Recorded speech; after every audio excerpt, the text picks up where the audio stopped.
The following podcast contains spoilers for Happy as Lazzaro or Lazzaro. It's one of those. It's Italian. You know the deal. You have been warned.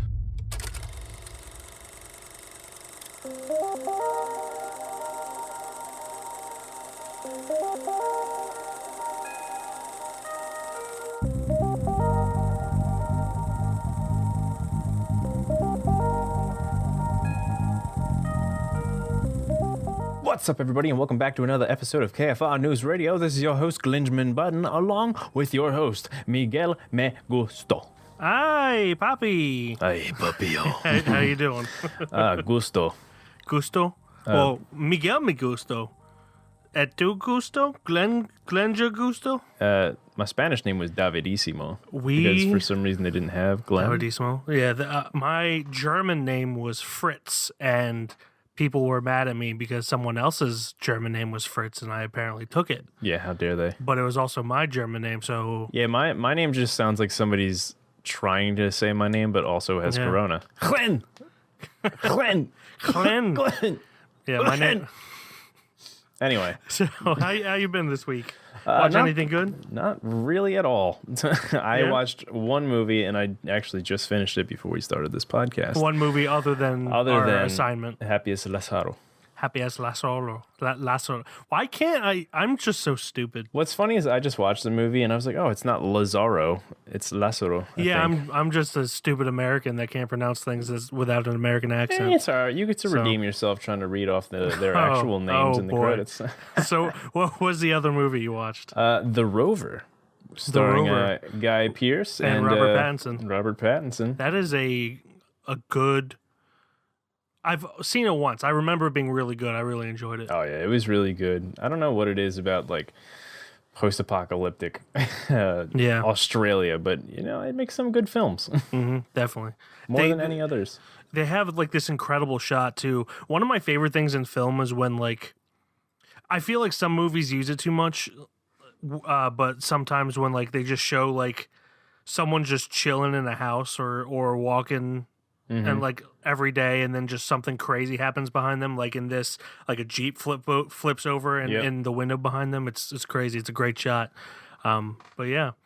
So you mean the Rover? The Land Rover. The Land Rover. Yeah. The Land Rover flips over.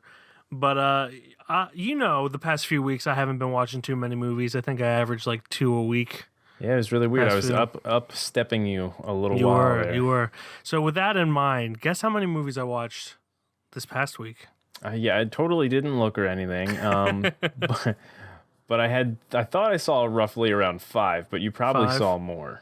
I did. Go up. Keep going up. 8. No. 10. No. 12? No. Are you kidding? 13, including Holy Happy shit. as Lazzaro. Lazzaro. I apologize for Italian and Spanish speakers. I am incapable of rolling my R's.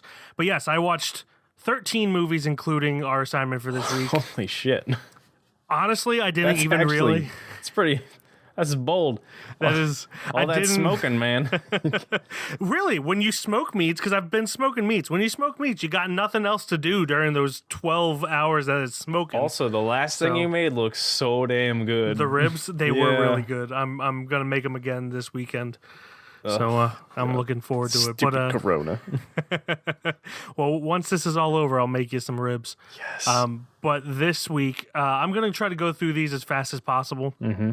Just because I don't want to spend too much time on them. The first one I watched, 3 of them were paid movies that you pay because like they're supposed to be in theaters at this time. Yes. But they were cheaper paid movies. So the first one was the most expensive, which was Capone, which came out last week. It was like $10 to rent, which is kind of high, but it's around a ticket price. That's with Tom Hardy playing Al Capone in the last year of his life as he's suffering from dementia and everything. It's gotten a lot of bad reviews. I quite enjoyed it for the most part, but I also see what people were talking about. It is kind of rough in some places, but there's enough there that I enjoyed it. Then I watched the most anticipated film of the year, Butt Boy. Oh God, I did see the poster for that when you posted on Facebook. Butt Boy, which we talked about earlier, is one of my plugs. The trailer was one of my plugs. It is a movie about the serial killer who kills people by sucking people through his butt. And if that doesn't get you hooked from the start, then and I am proud to say I spent $5 to rent this movie. Is it that good? I am proud to say it is the dumbest fucking shit you will ever see. But it takes itself so seriously on purpose. Like, it's a stylistic choice. Yeah. It takes itself so seriously that it's just wonderful. Glenn, Mike. there are so many butt puns in this. I might have to spend ridiculous. $5. Well, I was going to do that regardless. Yeah, of what I don't want to give anything else away, but it is the best detective noir story about a guy sucking people into his butt ever made. I love it. And you might say, but that's because it's the only one. You're right. But fuck you, it's great. No, it's a really fun movie. It's really dumb. Go in knowing it's going to be dumb and you'll enjoy it. Well, you kind of have to. Yeah, definitely. Oh, it was much more hilarious than I thought it would be. Then I watched Bad Boys, the first one, directed by Michael Bay. Mm-hmm. It's okay. Yep. Well, I watched the second one too. I'll get to that in a little bit. Then I watched The Invisible Man, not the 2020 version. I watched that earlier this year. I watched the 1933 directed by James Whale version, and it's good. It's really good. It's very impressive how they pulled off the invisible effect since, it was the 30s. There was no computers. It's before computers were invented. So yeah, it's really cool. Highly suggest it. Then I watched Dracula, which was really good. However, I watched it with a new soundtrack, which was composed by Philip Glass, who most people would probably know from Koyaanisqatsi.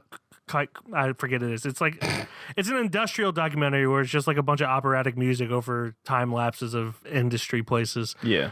Koyaanisqatsi or something like that. So I'm stupid. Just leave me alone. Lazzaro. Lazzaro.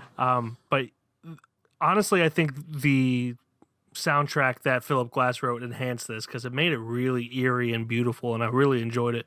That was the 1931 Dracula. Then I watched a movie that our good friend John Clark told me to watch. It's a Chilean movie called La Casa Lobo, which is Spanish for The Wolf House. It is a very artistic movie done in stop motion animation with painting and dolls and paper mache and shit like that. It's terrifying to watch, and it's about. Just imagine the paper cuts from it. Yeah, it's essentially like. The story is essentially this girl who runs away from this colony, a real colony in Chile that was started by Nazis after World War II who fled Germany. Oh, I think I heard of that movie. And the real story of those Nazis is more terrifying because they were like child abusers and everything. Yeah. This doesn't really get into the child abuse as much, but it does make it kind of creepy and eerie and terrifying. So that's The Wolf House. Then I watched Happy as Lazzaro, which we'll get into later. Then I watched Guns Akimbo with Daniel Radcliffe and Samara Weaving. He's got the hands. He has guns bolted to his hands, and he's got bear slippers or T-Rex slippers on. It was a fun movie. I really enjoyed it. Although it's they show sky shots of Philadelphia, but then like never mention Philadelphia except for one time when Daniel Radcliffe's area code starts with 215. Yeah. But then like the license plates aren't Pennsylvania license plates, and it's also a city called like Shrapnel City or something like that. It's really weird. Interesting. But like if you're from Philly, you're just like, yeah, that's Philly skyline, but they're shooting in Wellington. It's weird, but it's fun. It creates its own world. And then I watched a Korean movie called Little Forest, directed by Yim Soon-rae. The best way I can describe this is that it's kind of like Chef, but Korean. It's not so much like wonderful already. Yeah, not so much the road trip aspect of it, but it's like this young woman in her 20s. Actually, she played the titular handmaiden in The Handmaiden. Oh. I forget her name, but she returns home after living in Seoul. the main reason she leaves Seoul is because she's tired of how shitty the food is there. Just saying it's like bland because they use, they don't use fresh ingredients and stuff. So she goes to her hometown and just makes things that her mom taught her how to make, and kind of falls in love back with her hometown. It's very interesting. It's a nice chill movie. It's not going to wow anybody, but it's a real nice watch if you're just kind of wanting to relax and just watch a movie with good looking food in there. It might wow me. Huh? It might wow me. It might wow you too. Yeah.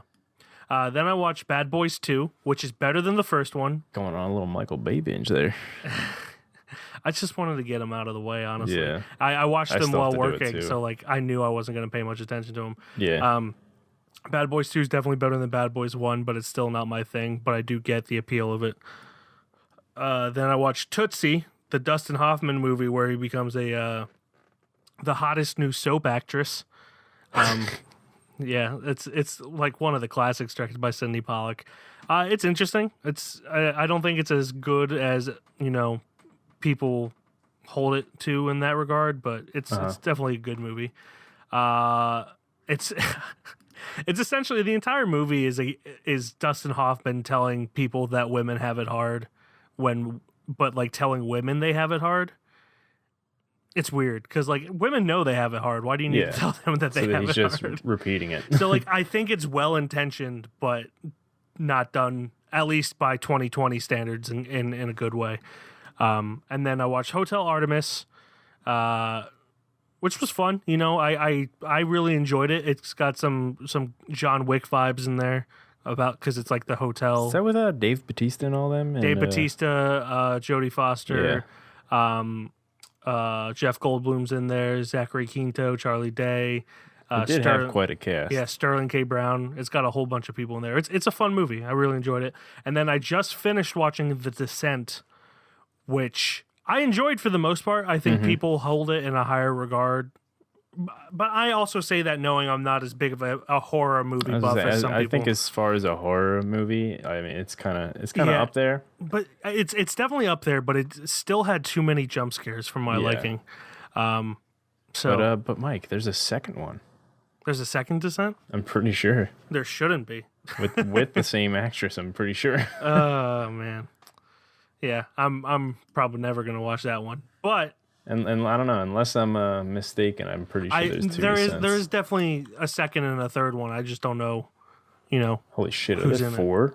There's four? Oh, thank God. No, Descendants. Oh, thank God. Yeah, I'm done watching The Descent. But those are the 13 movies that I watched this week. We're going to get into Happy as Lazzaro later. Lazzaro! And so that's it. And I believe you had one sad bit of news.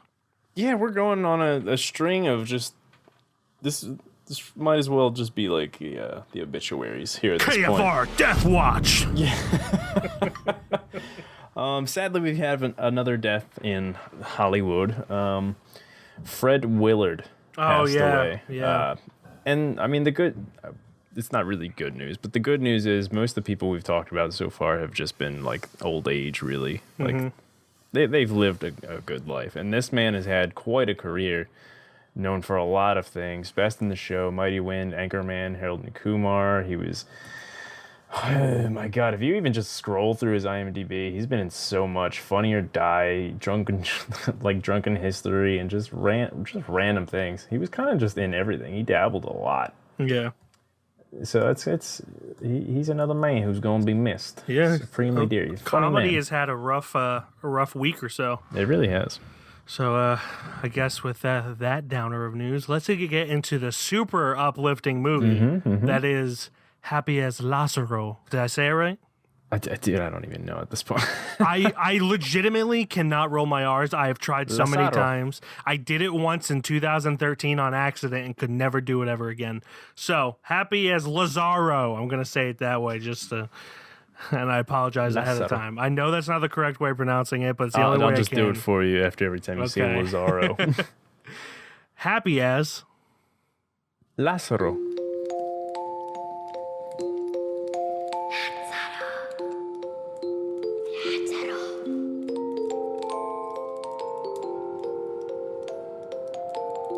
Sappiamo perché è scomparso un ragazzo, una persona importante, un marchese. Tancredi! Tancredi!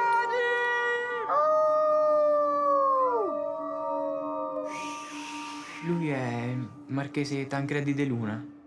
È padrone dell'Inviolata. An unceasingly kind Italian peasant and his family are blatantly exploited by a tobacco baroness. It is written and directed by Alice Rohrwacher, which is a German name, which I have no problem with for the most part.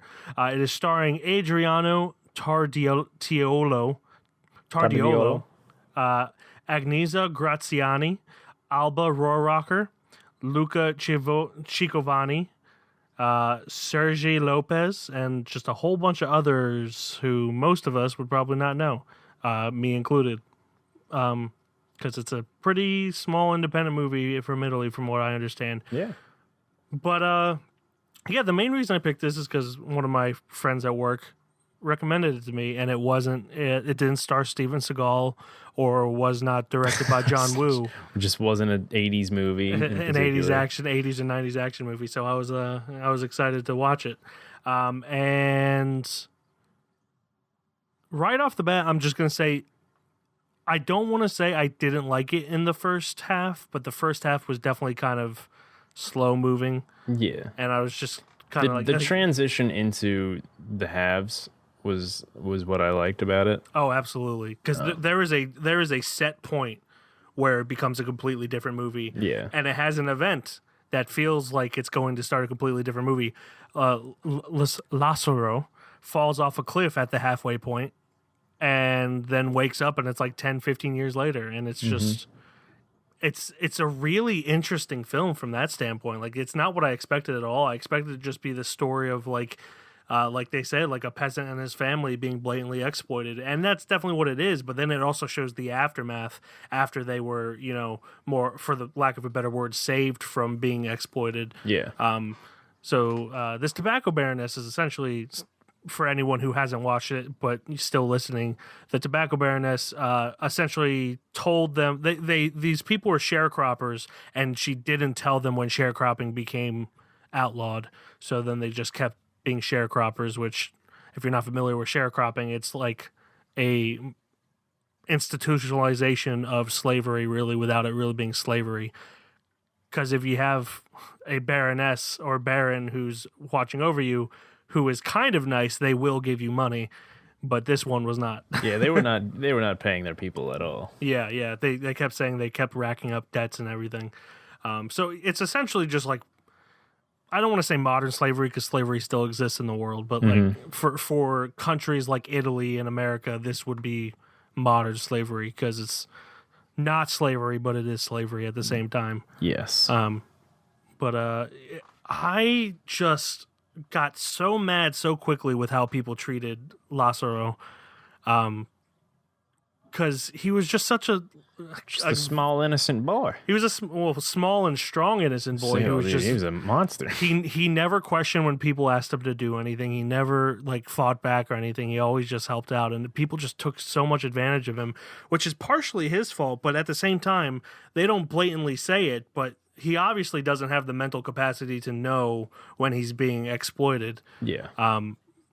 But it's a very interesting movie. I don't know really where we should start. I mean, let's just start with Lazzaro, I guess. Lazzaro. For me, obviously we just talked about, he's bright-eyed, wide-eyed individual who's just happy to do what anybody tells him, and like, yeah. And watching him walk around and like the actor, like his performance with that character is like reminding me so much of like Johnny Depp with Edward Scissorhands in a way. Yes, exactly. That's exactly it. Kind of robotic and kind of like otherworldly. Just kind of like learning everything around him in a way too. So I was just like, this is freaking me out a little bit. And like he did fantastic. Otherwise, like the actor who did that, I thought he was great. And I thought, like, he definitely, like, made the movie for me. And just like, oh, man, he's so innocent. Like, I love this kid. And just the people around him were shit, no matter really who it was. Yeah, even his family were really harsh on him. Like, they obviously loved him, but they definitely... he was definitely the person in the family that they just kept asking because they knew they wouldn't get any fight back from him. So they just kept asking him to like do things even though he was doing. There's one scene that I thought was a great demonstration of this is when they're all harvesting the tobacco. Yeah. And everyone keeps calling for him to take the tobacco from them and walk it to the wagon. And then, like, you could tell they're being impatient with him, even though he just picked up someone else's tobacco, was walking to the wagon. And it's just a really good demonstration of his role in that family and the dynamic his family has, and how, even though they're all in this shitty situation, they all walk over him. The Baroness actually says that to her son at one point, where like her son points out the fact that she's kind of taking advantage of them, and she's like, well, in turn they take an advantage of that poor boy there, and gestures to Lazzaro or Lazzaro. And I thought that was really a really powerful moment in the film, where it just kind of really showed that when given the chance, people will kind of walk over whoever will allow them to walk over them. They absolutely will. Yeah. Slavery's just a messed up thing, dude. Wow, coming in with a hot take, Glenn. Listen here, man. I'm sitting there, I'm like, wow, man, these people are... I don't care who I upset. I don't care. I don't care who thinks I don't care who wants to start a fight. Slavery is bad, okay? And I will fight anyone about that. You can quote me on that, damn it. You can quote me on that. It's so, like, even though it was, like, outlawed and everything, just the people who would just still, like, do that baffles my mind. Yeah, like, I just don't understand how people could have the... Oh, I mean, I do understand. They don't see these people as human, which makes it easier for them to do. Yeah. But, like, even to a lesser extent, we have that in the United States, where, you know, minimum wage for many jobs is certainly not worth it, but people still do it. And it's just like, as long as people keep doing it, we're going to keep only paying them minimum wage. Absolutely. And it's just fucked up. And I don't understand how people can be so greedy where they want everything and want other people to have nothing. I don't understand that mindset from a moralistic standpoint, at least. Like, I understand the wanting power and everything, but if it's at the detriment of someone else, it just baffles me. People just don't think about other people, and that's a messed up thing, man. Yeah. That's just a messed up thing. I really enjoyed that this kind of had the two halves, the one half in like the countryside of Italy and then the city, and the juxtaposition of how, even though they were technically not in slavery anymore, or sharecropping anymore, the family was still like the low end of the totem pole as far as classes go. It switched from slavery to basically just poverty, vagrancy, poverty. Yeah, you know, they're the people that try to scam people on the streets. Not necessarily because they're terrible people, but because they need to live. That's the only way they can't like read and write or anything like that. So they have to do what they can to make some money, and since they can't do it off of sharecropping anymore, well, yeah, they certainly can't. By damn it. Yeah. What did you think of the very end of this, where he goes to the bank to try to help out oh man, what's his name? Tancredi. A little, or Tancredi. Tancredi? Yeah, the Baroness's daughter that he befriends. McQueese is what they were calling him a lot. A little bit confused, more or less. Yeah. Obviously his innocence got him in trouble at the end, and kind of got him re-killed. But obviously he was just being innocent, trying to help out the McQueese. Yeah. And then just people thought he was robbing the bank and just kicked the shit out of him. What I don't understand, and I know this was done on purpose to kind of show the cruelty of man in general, but how could those people see him not even like pull out the gun after they say he has a gun, and like see his confusion and just think automatically, oh, he's trying to rob the place? Like, yeah, it seemed, and again, I think this was a good, smart move to kind of make your point on the director's part, Alice Rohrwacher, but it baffled me that, because there would be people that do that. They're just like, think that they're robbing a place, and then even when they're shown that he's not robbing the place, just not change the way they act and then fucking kill them. Like it's so. I do think that that's a bit of an exaggeration, but it's not that far off. You know, Yeah. you especially in the United States, you have these people who want to be heroes, so they would do stupid shit like that. Yeah, in the United States, they just shoot him on the spot Yeah, which with their is, concealed carry. yeah, and like how when you pull out the weapon in question and see that it's a slingshot and not a gun, do Yeah. you not go, "Oh, I've made a great mistake"? They push down the kid, say, "Oh, you're gonna rob the place with a slingshot," and then proceeded to kick the shit out of him. Yeah, it's It made me so mad. Made me mad and very confused at Yeah. the ending here. yeah, it is a very ambiguous ending, but I do think it was done on purpose. Yeah, I think I kind of like the ambiguity of it. Like, it never really explains how he lived so long being unconscious and then resurrected. And I think it would have cheapened it if they explained how it happened.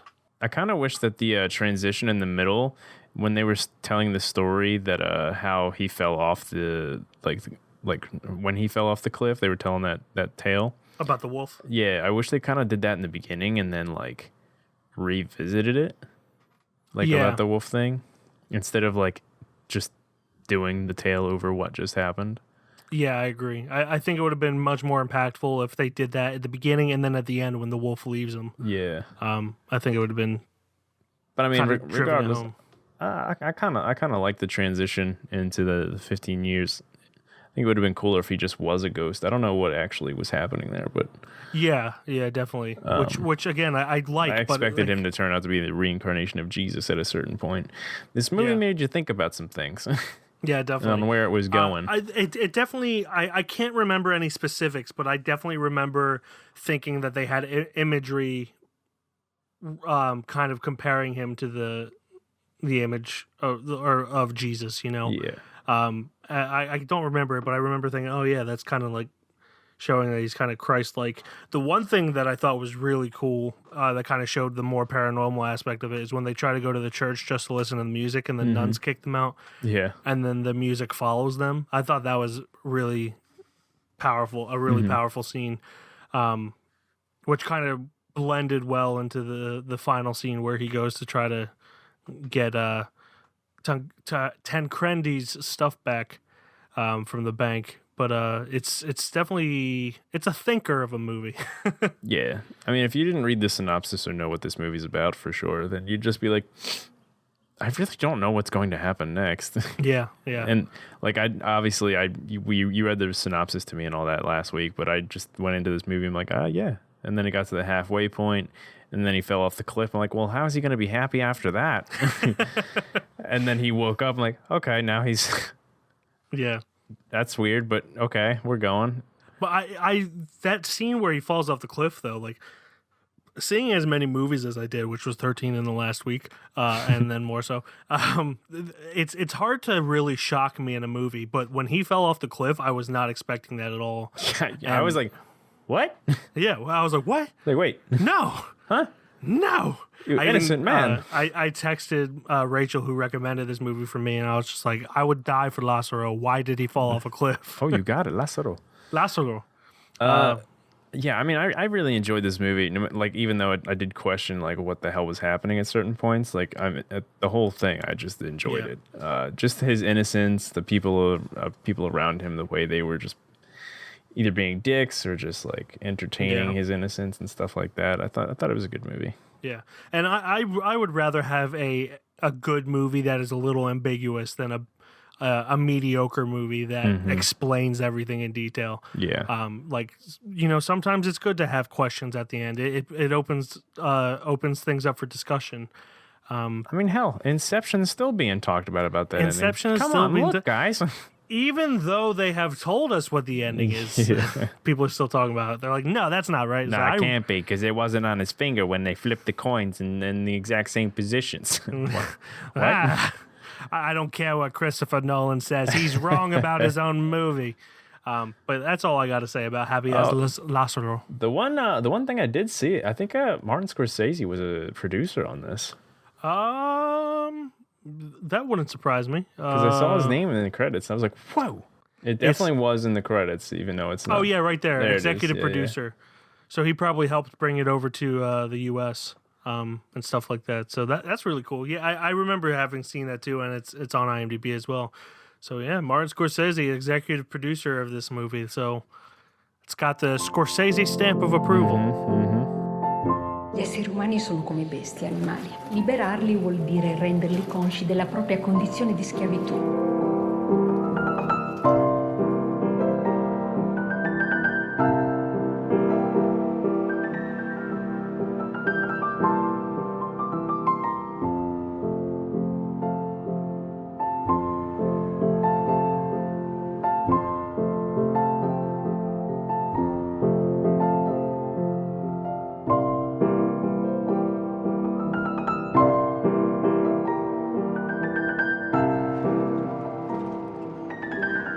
Lazzaro! Ma tu sei?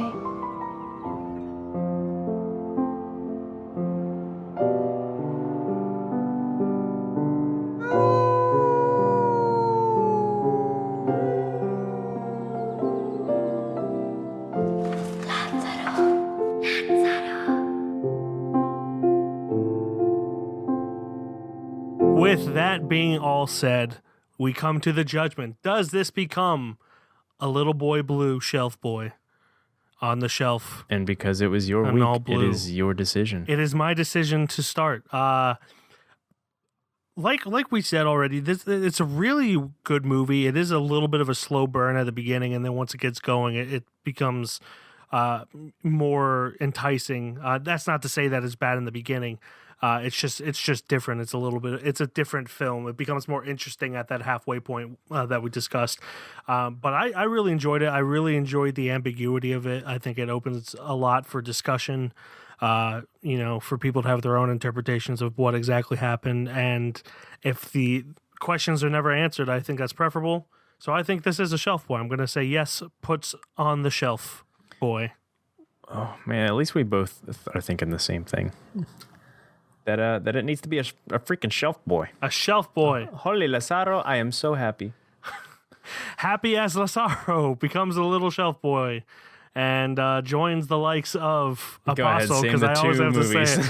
Apostle and The Handmaiden, because I remember And The that one's on there. King And The a King. bunch of other and- ones. Yeah, a bunch of other ones. It becomes a shelf boy, happy as Lazzaro. And that brings us to our plugs for this week. I go first because it is my week. Glenjamin Button, have you heard of the Norwegian singer Aurora? I'm pretty sure I have. She is I think you would call it pop, maybe like indie rock. I'm not sure what you would Yeah. classify her as.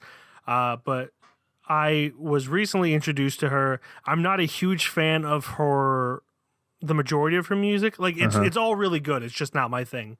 Yeah. So definitely check it out. However, her acoustic songs are probably my favorite thing from like a female artist that I've heard.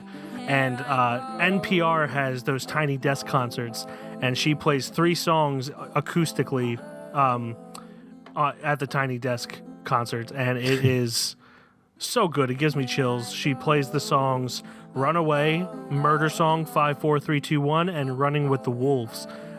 So I suggest for this week that everyone watches Aurora, NPR Music Tiny Desk concert. He holds my body in his arms. He didn't mean to do no harm, and he holds me tight. Oh, he did it all to spare me from the awful things in life that comes. He cries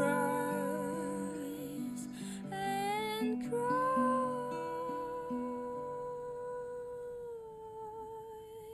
All On the right. NPR Music YouTube page. Nice little music plugger. I like Yeah. it. I like it. Yeah. And you know what?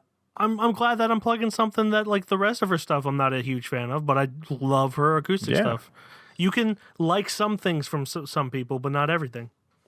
You know, I'm not going to lie to you. That's the truest statement I've ever heard in my life. I feel like people often feel like they have to like every single thing Yeah. that someone has done, and you don't. Yeah. You don't. You know, like murder sometimes. Yeah, Or murder. slavery. Slavery is bad, and I don't But care. Who damn, knows can they it? do a nice painting? Hey, Glenn, I'm going to say something right now. Murder is wrong. Murder's what? Wait. And 9/11 was bad. Oh my God. This boy's out here. He going crazy. For my plug this week, mine is Daveed Diggs on the emotional toll of filming Snowpiercer stunts and the Hamilton movie. It's a nice, 24 minute little sit down with a variety, little interviewer. Thank God I found the word. I was gonna have a meltdown.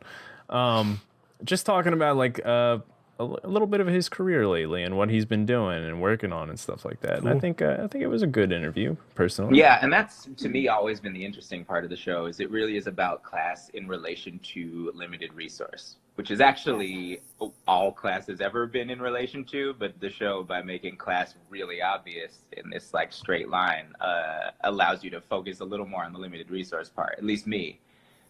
When I started reading it and thought, oh, that's really interesting, because the haves and have-nots, when there is a very finite amount of things to have, becomes a lot more high stakes. When it's not just about do you have enough or excess, but do you have enough or are you dead? Yeah. And it was all in the midst of Corona, so they were both just chilling at their house. She's got a plant behind her. He's drinking wine. He's ready. Daveed Diggs, as we all know, starred in Blind Spotting, which is a KFR Shelf Boy. It is. And that's a great movie if anyone hasn't seen it yet. It's a freaking Shelf Blind Boy. Spotting. So that is Aurora, NPR Music Tiny Desk Concert, and the Variety interview with Daveed Diggs on the emotional filming of Snowpiercer stunts and Hamilton movie. Yes, and I will be watching that later. And those are our plugs for this week. That brings us to next week's assignment, and it is Glenn's week to tell us what to watch. Glenjamin Andrew Benjamin Button. True. So I feel like we haven't watched a horror movie in a while, even though you just did. It was the last movie you saw, was The Descent. We haven't done it on the podcast. We haven't done it on the podcast in a while, and I feel like if we are, I feel like we're going to stretch out a little bit. We're going to not do some American horror or anything like that. We're going to watch a movie called Under the Shadow.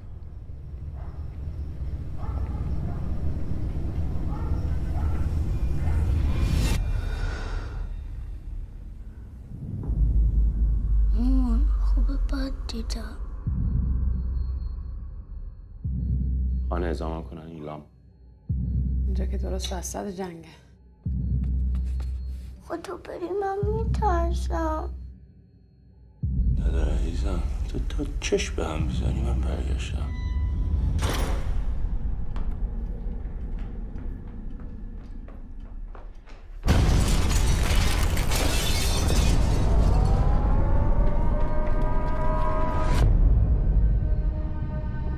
این کوفتی که نیومده همینجور بیاد بالا سر ما. مطمئنم به خودش چیزایی آورده. And it is a movie that I believe takes place in Iraq. So it's a foreign film. Ooh. So we get 2 foreign films in 2 weeks, baby. What is this, not America? Yeah, what is this, not America? Under the Shadow. Parasite should not have won Best Picture because they don't speak English, goddammit.